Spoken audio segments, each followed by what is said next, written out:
प्रिय माताओं बहनों, हो जाओ सावधान, क्योंकि रक्षाबंधन के इस अत्यंत पावन और दिव्य पर्व पर लगने जा रहा है साल 2026 का दूसरा और सबसे महत्वपूर्ण चंद्र ग्रहण।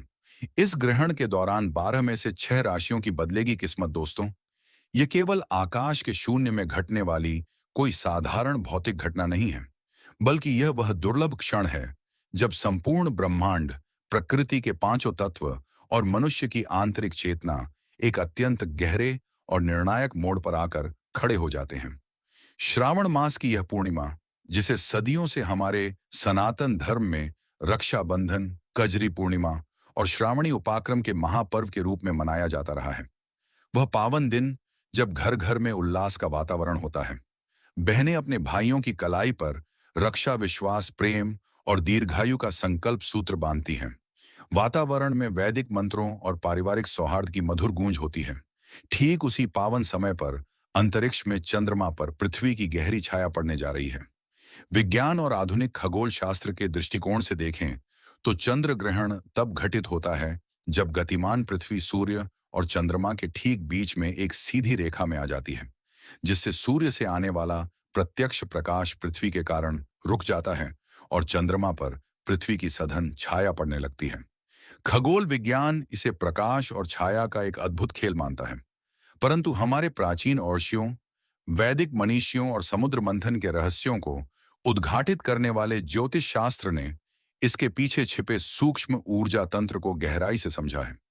ज्योतिष शास्त्र में चंद्रमा को मात्र मिट्टी और पत्थरों का एक उपग्रह नहीं, बल्कि मनुष्य के मन का अधिपति, चित्त का स्वामी, माता का साक्षात्कार, कारक, जल तत्वों का नियंत्रक और समस्त मानवीय संवेदनाओं का केंद्र माना गया है।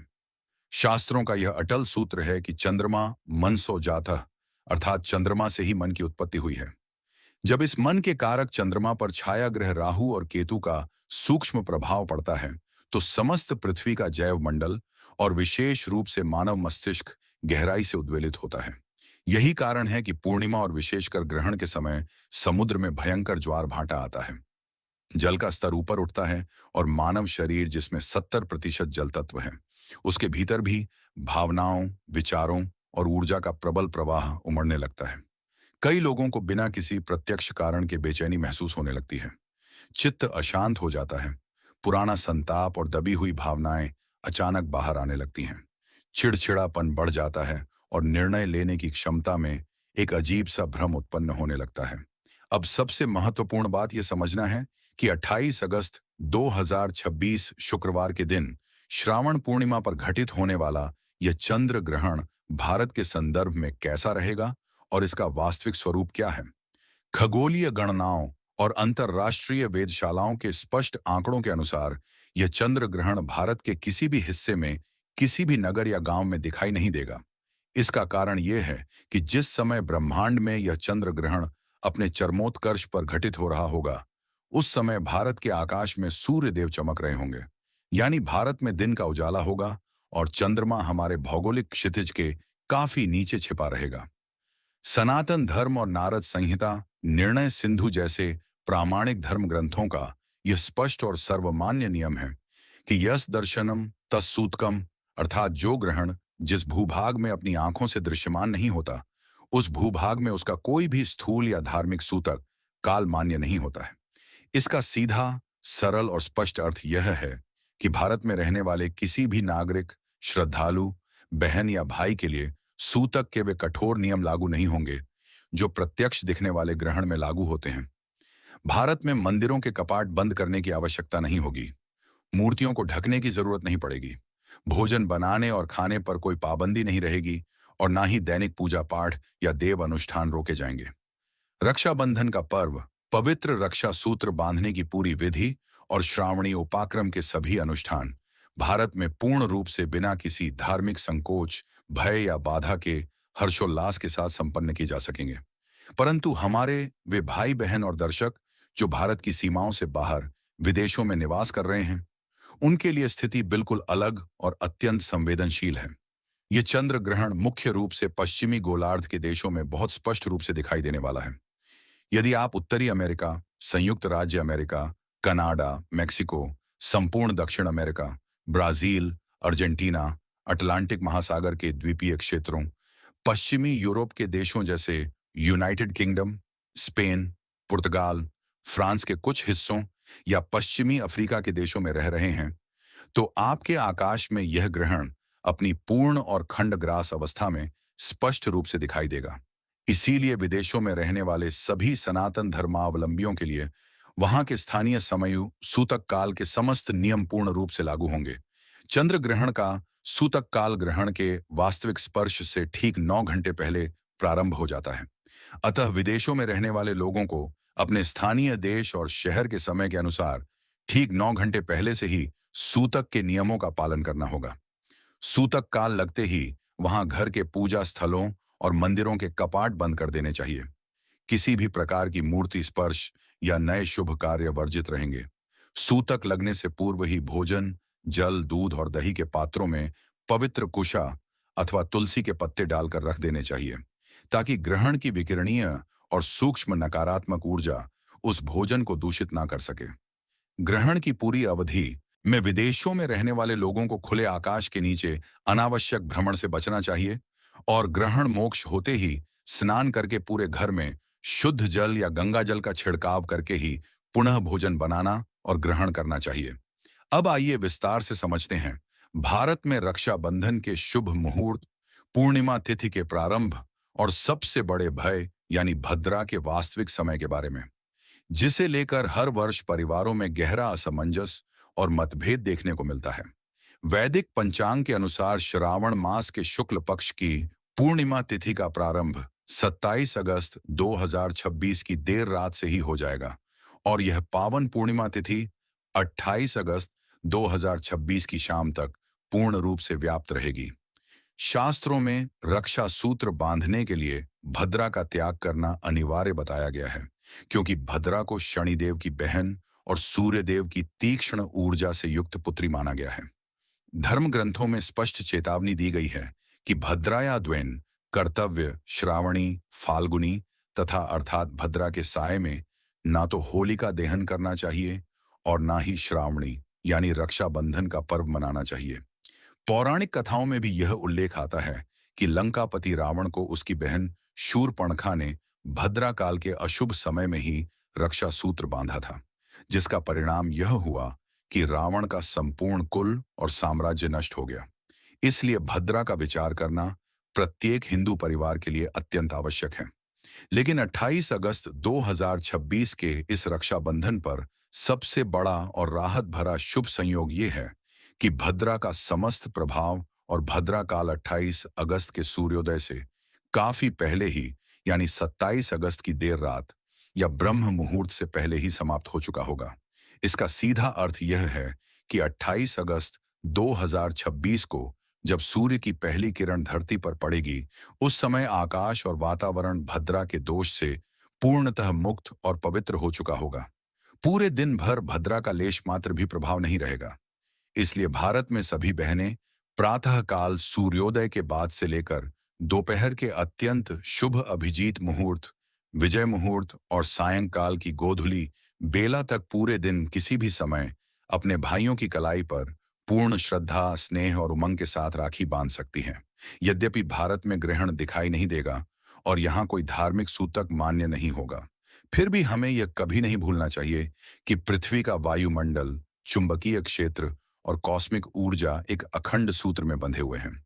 जब ब्रह्मांड में चंद्रमा पर इतनी बड़ी खगोलीय घटना घटती है, तो उसका सूक्ष्म कंपन पर्यावरण और समस्त जीवधारियों की ऊर्जा प्रणाली पर सूक्ष्म रूप से अवश्य प्रभाव डालता है।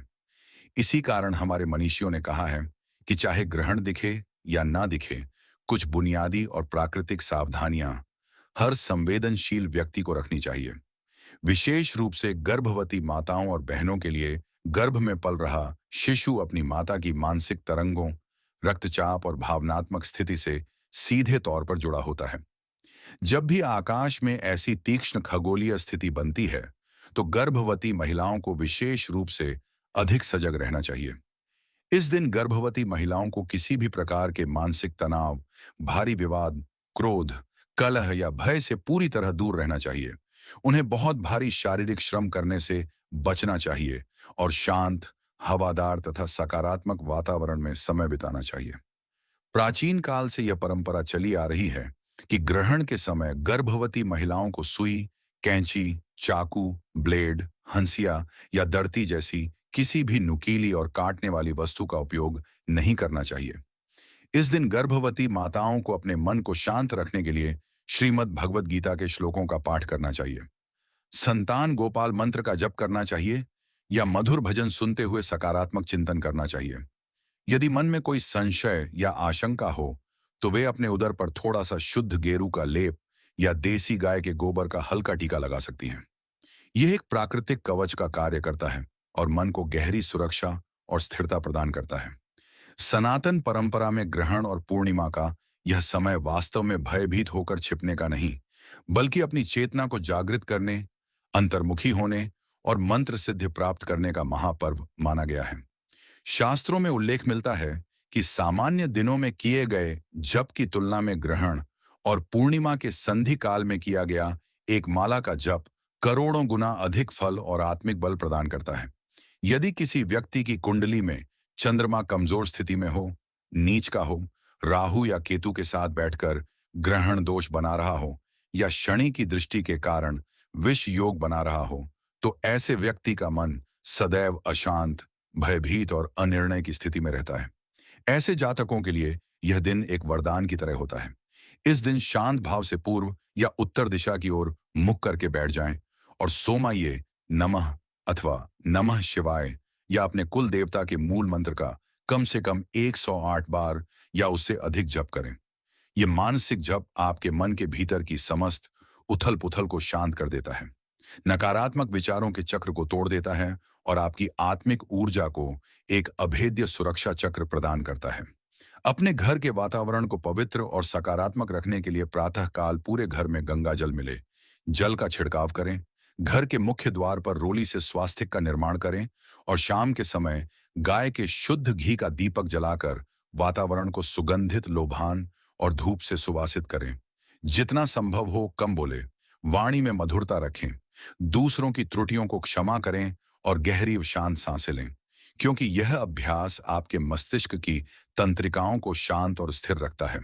रक्षाबंधन और श्रावण पूर्णिमा के इस अत्यंत दुर्लभ दिन पर गौ सेवा का जो महात्मा शास्त्रों में बताया गया है, वह किसी भी बड़े यज्ञ या अनुष्ठान से कम नहीं है।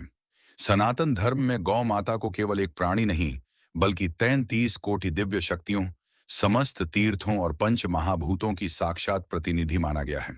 श्रावण पूर्णिमा के दिन जल तत्व, चंद्र तत्व और ममता का त्रिगुणात्मक संगम होता है। इस दिन किया गया गौ सेवा का एक छोटा सा कर्म भी मनुष्य के जन्म जन्मांतर के प्रारब्ध और दरिद्रता को भस्म करने की शक्ति रखता है।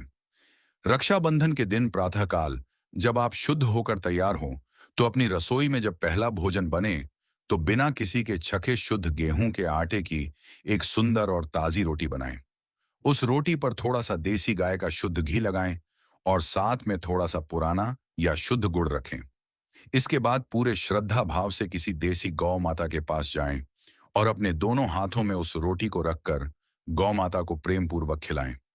जब गौ माता उस ग्रास को ग्रहण कर रही हो, उस समय अपनी आंखें बंद करके मन ही मन यह प्रार्थना करें कि हे गौ माता, हे जगत जननी, मेरे परिवार में, मेरे मन में, मेरे जीवन में जो भी रोग, संताप, दरिद्रता, कलह और अज्ञात भय हैं, वे सब आपके इस पावन ग्रास के माध्यम से प्रकृति में समर्पित होकर भस्म हो जाए और हमारे घर में सुख, शांति तथा आरोग्य का वास हो। यह कर्म करते ही आपको अपने भीतर एक असीम हल्कापन, मानसिक शांति और आध्यात्मिक तृप्ति का अनुभव होगा, क्योंकि यह सेवा भाव मनुष्य के भीतर के सूक्ष्म अहंकार को पूरी तरह पिघला देता है। यदि आपके जीवन में लंबे समय से आर्थिक तंगी बनी हुई है, व्यापार में घाटा हो रहा है, धन आता तो है पर पानी की तरह बह जाता है, या घर के सदस्यों के बीच बार बार बिना बात के विवाद और तनाव की स्थिति बनी रहती है, तो रक्षाबंधन के दिन एक अत्यंत प्रभावशाली और गुप्त उपाय अवश्य करें। दोपहर के बाद या गोदली बेला के समय किसी शांत गौशाला में जाएं या अपने द्वार पर आई गौ माता के मस्तक पर रोली या अष्टगंध का तिलक लगाएं। इसके पश्चात गौ माता के कुबड़ और उनकी पीठ पर, जहां शास्त्रों के अनुसार सूर्य केतु नाड़ी स्थित होती है, अपने दोनों हाथों से बड़े वात्सल्य और श्रद्धा के साथ हाथ फेरे। इसके बाद उसी हाथ को अपने स्वयं के मस्तक, आंखों और हृदय से स्पर्श कराएं। ऐसा माना जाता है कि सूर्य केतु नाड़ी के संपर्क में आने से मनुष्य के आभा मंडल की समस्त विकृतियां और नकारात्मक ऊर्जाएं तुरंत नष्ट हो जाती हैं और व्यक्ति के भीतर एक नई प्राण शक्ति का संचार होता है। इसके बाद गौ माता की 7 बार घड़ी की दिशा में परिक्रमा करें और परिक्रमा करते समय अपने मन की सबसे बड़ी पीड़ा, मनोकामना या अटके हुए कार्य की प्रार्थना मन ही मन गौ माता के चरणों में निवेदित कर दें। जो लोग गंभीर कर्ज के बोझ तले दबे हुए हैं, वे इस पावन दिन पर गौ माता को हरा चारा, भीगे हुए साबुत चने और थोड़ा सा गुड़ अपने हाथों से खिलाएं और बिना किसी दिखावे या अहंकार के मौन रहकर अपने घर लौट आए। इस बात का विशेष ध्यान रखें कि पूरे दिन गौ माता के साथ या किसी भी अन्य बेजुबान प्राणी के साथ कोई कठोरता ना हो। उन्हें डंडे से ना भगाया जाए, ऊंची आवाज में डांट फटकार ना की जाए। केवल और केवल करुणा, वात्सल्य और सेवा का भाव रखा जाए, क्योंकि जिस घर से गौ माता तृप्त और प्रसन्न होकर आशीर्वाद देती है, उस घर में साल भर लक्ष्मी का स्थायी वास रहता है और अकाल मृत्यु का भय समाप्त हो जाता है। ज्योतिषीय गणनाओं के अनुसार यह चंद्र ग्रहण और श्रावण पूर्णिमा का संयोग सभी 12 राशियों के जातकों के जीवन में भी बड़े और महत्वपूर्ण बदलाव लेकर आने वाला है। मेष, मिथुन, सिंह, तुला, धनु और मीन राशि के जातकों के लिए यह समय भाग्य में सकारात्मक परिवर्तन और नए अवसरों के द्वार खोलने वाला सिद्ध हो सकता है। यदि आप लंबे समय से किसी नई नौकरी, पदोन्नति, व्यापारिक विस्तार या संपत्ति से जुड़े किसी बड़े कार्य के पूरा होने की प्रतीक्षा कर रहे थे, तो इस काल के बाद आपके रुके हुए मार्ग खुल सकते हैं और अचानक धन लाभ के योग बन सकते हैं। कार्य क्षेत्र में आपके मानसान और प्रभाव में वृद्धि देखने को मिलेगी। वहीं दूसरी ओर वृषभ, कर्क, कन्या, वृश्चिक, मकर और कुंभ राशि के जातकों को इस अवधि में थोड़ा संयम, विवेक और सावधानी से काम लेने की आवश्यकता होगी। इन राशियों के लोगों को अपनी वाणी पर विशेष नियंत्रण रखना होगा, ताकि परिवार या कार्य क्षेत्र में किसी प्रकार का मतभेद न बढ़े। कोई भी बड़ा आर्थिक निवेश या उधार का लेन देन बहुत सोच समझकर और वरिष्ठों की सलाह लेकर ही करें तथा अपने खान पान और स्वास्थ्य का पूरा ध्यान रखें। सभी 12 राशियों के जातकों के लिए रक्षाबंधन और पूर्णिमा के इस पावन अवसर पर सफेद वस्तुओं का दान करना अमृत के समान फलदायी बताया गया है। ग्रहण के प्रभाव को शुभता में बदलने और चंद्रदेव की कृपा प्राप्त करने के लिए अपनी सामर्थ्य के अनुसार सफेद वस्त्र, कच्चा दूध, चावल, मिश्री, कपूर, सफेद मिठाई या चांदी का कोई छोटा सा टुकड़ा किसी जरूरतमंद ब्राह्मण, निर्धन व्यक्ति या देवालय में दान अवश्य करें। पूर्णिमा और ग्रहण का यह महान संयोग हमें जीवन का सबसे गहरा आध्यात्मिक पाठ भी पढ़ाता है। यह हमें यह सिखाता है कि इस संसार में ना तो अंधकार सदा के लिए टिकता है और ना ही प्रकाश। जिस प्रकार चंद्रमा कुछ पलों के लिए पृथ्वी की छाया में आकर अंधकारमय प्रतीत होता है, परंतु अपनी गति और प्रकृति के नियम से बंधा हुआ वह पुनः अपने पूर्ण वैभव, शीतलता और अमृतमयी किरणों के साथ संपूर्ण धरा को आलोकित कर देता है। ठीक उसी प्रकार मनुष्य के जीवन में आने वाले संकट, कष्ट, पारिवारिक तनाव, आर्थिक अभाव और असमंजस की स्थितियां भी सर्वथा अस्थायी होती हैं। यदि मनुष्य धैर्य, संयम, धर्म, साधना, पारिवारिक प्रेम और गौमाता की निस्वार्थ सेवा के मार्ग पर अडिग बना रहे, तो जीवन का कोई भी बड़े से बड़ा ग्रहण उसके भाग्य के प्रकाश को नहीं रोक सकता। इसलिए इस रक्षाबंधन 2026 के महापर्व पर अपने मन से सभी प्रकार के भय, भ्रांतियों, अफवाहों और संशयों को पूरी तरह बाहर निकाल दीजिए। भारत में रहने वाले सभी भाई बहन बिना किसी सूतक की चिंता के भद्रा मुक्त पूरे दिन में आनंद और उल्लास के साथ रक्षाबंधन का पर्व मनाएं। विदेश में रहने वाले हमारे बंधु सूतक के नियमों का आदर पूर्वक पालन करें और सभी मिलकर इस पावन दिन को आत्मशुद्धि, निस्वार्थ गौ सेवा, पारिवारिक एकता और अटूट सुख, समृद्धि के एक नए स्वर्णिम सवेरे में बदल दें को जगा सकती है। हालांकि इसकी तीव्रता पूरे ब्रह्मांड पर असर डालेगी, लेकिन शास्त्र यह भी कहते हैं कि हर मंथन के बाद अमृत अवश्य निकलता है। इस ग्रहण का प्रभाव कुछ लोगों के लिए चुनौतीपूर्ण होगा, मगर वही अमृत स्वरूप फल केवल उन 6 भाग्यशाली राशियों को प्राप्त होगा जिन पर देवाधिदेव महादेव, माता पार्वती, चंद्रदेव और भगवान श्री हरि विष्णु की विशेष कृपा बरसने वाली है। आज मैं आपको बताने जा रहा हूं कि वह कौन सी 6 राशियां हैं जो अचानक बड़े धन, मान, सम्मान और सफलता की ओर बढ़ने वाली हैं। उनके जीवन में क्या-क्या बड़े परिवर्तन होंगे और किस दिशा में उनकी तकदीर आगे बढ़ेगी। ये सब कुछ आगे विस्तार से जानिए। उन्हें इस दिन क्या करना है, क्या नहीं करना है, किन बातों का विशेष ध्यान रखना है और सबसे महत्वपूर्ण उन अचूक व गुप्त उपायों के विषय में भी मैं आपको बताने वाला हूं, जिनके करने से न केवल आपकी बल्कि आपकी आने वाली पीढ़ियों की किस्मत की दिशा बदल सकती है। इसलिए कृपया इस जानकारी को हल्के में मत लीजिएगा। यह कोई साधारण भविष्यवाणी नहीं है, बल्कि ब्रह्मांडीय संकेतों और शास्त्रों से निकला हुआ वह मार्गदर्शन है जो बहुत कम लोगों के जीवन में आता है। आइए बिना समय गंवाए इस रहस्य की परतों को खोलते हैं और सबसे पहले उस डर और संशय को समझते हैं जो आजकल लोगों के मन में बैठ गया है। बहुत से लोग कह रहे हैं कि पूर्णिमा और रक्षाबंधन के दिन चंद्र ग्रहण का लगना विनाश लाएगा, अशांति फैलाएगा और सब कुछ उलट-पुलट कर देगा। लेकिन सच्चाई यह है कि ग्रहण हमेशा सबके लिए विनाशकारी नहीं होता। अनर्थ उनके जीवन में आता है जो लगातार गलत रास्ते पर चलते हैं, जो दूसरों का अहित करते हैं, जो छल, कपट और अधर्म को अपना जीवन बना लेते हैं। लेकिन जो लोग सच्चाई, सेवा, भक्ति और सत्कर्म में विश्वास रखते हैं, उनके लिए यही समय स्वर्ण युग का द्वार खोलता है। ग्रहण का काल ऐसा समय होता है जब अदृश्य लोक और दृश्य लोक के बीच की दूरी बहुत कम हो जाती है। मानो ब्रह्मांड के गुप्त आध्यात्मिक दरवाजे कुछ समय के लिए खुल जाते हैं। उस समय मन से की गई प्रार्थना, मन से मांगी गई इच्छा, संकल्प और गुरु मंत्र का जप कई लाख गुना तेजी से फलित होता है। फर्क सिर्फ इतना है कि आपको साधना और प्रार्थना की सही विधि पता होनी चाहिए। आपको पता होना चाहिए कि कब मांगना है और कैसे मांगना है। अब धीरे धीरे मैं आपको उन भाग्यशाली राशियों की ओर लेकर चलूंगा, लेकिन उससे पहले यह समझ लीजिए कि यह संयोग केवल धन का ही नहीं, बल्कि जीवन के हर क्षेत्र में बड़ा बदलाव लेकर आ रहा है। किसी के लिए यह नया करियर लाएगा, किसी के लिए टूटा हुआ रिश्ता जोड़ देगा, किसी के लिए असाध्य बीमारी और मानसिक तनाव से मुक्ति देगा और किसी के लिए वर्षों से रुका हुआ पैसा वापस दिलाएगा। अब सबसे पहले जिस राशि की बात हो रही है वह है मेष राशि। मेष राशि के जातकों के लिए यह सावन पूर्णिमा और ग्रहण लाभ और उन्नति का ऐसा द्वार खोलने वाला है जिसकी उन्होंने कल्पना भी नहीं की होगी। भगवान शिव और चंद्रदेव की कृपा से आपके लाभ भाव में शुभ ऊर्जा भर रही है। इसका सीधा अर्थ है कि जहां जहां से धन आने की संभावना अटकी हुई थी, वहां वहां से रास्ते खुलने लगेंगे। जिन लोगों ने बहुत समय से कर्ज का बोझ झेल रखा है, उन्हें राहत मिलेगी। जिनका पैसा कहीं फंसा हुआ है, वह धीरे धीरे वापस आने लगेगा। सरकारी और प्रशासनिक कामों में जो अड़चनें थीं, वे समाप्त होंगी। जिन फाइलों पर सालों से धूल जम रही थी, उन पर अचानक मोहर लग सकती है। व्यापारियों को ऐसे बड़े सौदे और आर्डर मिल सकते हैं जो उनकी सोच से कहीं बड़े होंगे। नौकरी पेशा लोगों के लिए भी यह समय वेतन वृद्धि, पदोन्नति या मनचाही जगह ट्रांसफर का संकेत दे रहा है। आपके मान सम्मान और सामाजिक प्रतिष्ठा में भारी वृद्धि होगी। लेकिन मेष राशि वालों को एक बात का विशेष ध्यान रखना होगा कि इस दिन गहरे या काले रंग के वस्त्र पहनने से पूरी तरह बचना है। साथ ही किसी से भी व्यर्थ की बहस में ना पड़े।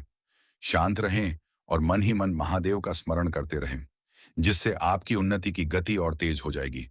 अब दूसरी राशि की बात करते हैं जो है वृषभ राशि। वृषभ राशि वालों के लिए यह दिन कर्म क्षेत्र में बड़ा सकारात्मक परिवर्तन लेकर आ रहा है। आपके कार्य भाव में यह महासंयोग नई ऊर्जा का संचार कर रहा है। इसका मतलब है कि आपके करियर और आजीविका में ऐसी हलचल होगी जो आपको नई ऊंचाइयों तक ले जा सकती है। जिन लोगों को लगता था कि उनका करियर बिल्कुल ठहर गया है, उन्हें अचानक नए और शानदार अवसर मिलेंगे। बेरोजगार लोगों के लिए यह समय किसी वरदान से कम नहीं है।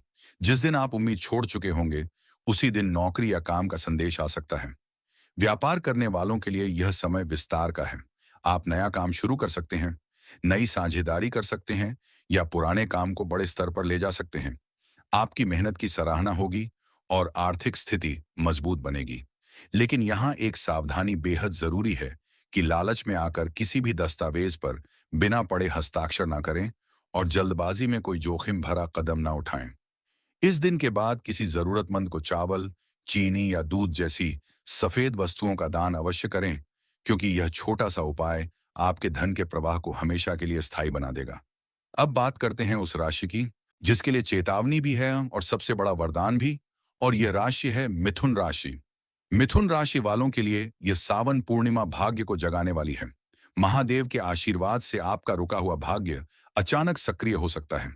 पैतृक संपत्ति से जुड़े पुराने विवाद सुलझ सकते हैं और कहीं से अचानक अप्रत्याशित धन की प्राप्ति हो सकती है। जो लोग नया वाहन या नया मकान खरीदने की योजना बना रहे हैं, उनकी योजना पूरी तरह सफल होगी।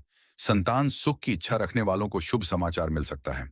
लेकिन यहाँ सबसे बड़ा खतरा आपकी वाणी और आपके शब्दों से जुड़ा है। इस दिन के प्रभाव से आपकी वाणी में तीखापन या कटुता आ सकती है।